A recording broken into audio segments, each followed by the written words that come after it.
Hanes Castell Harlech. Y brenin Edward ydw i.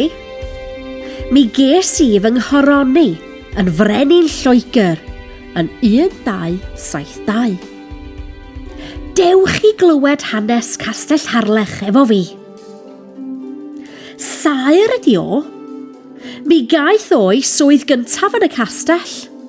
Mae o'n adeiladu'r castell i mi. Milwr Cymraeg ydi o.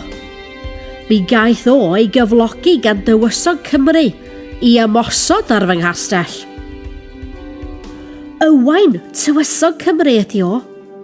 Mi gaeth o ei enwi fel y Tywysog gan bobl Cymru. Samuel a Nathaniel Buck ydyn nhw.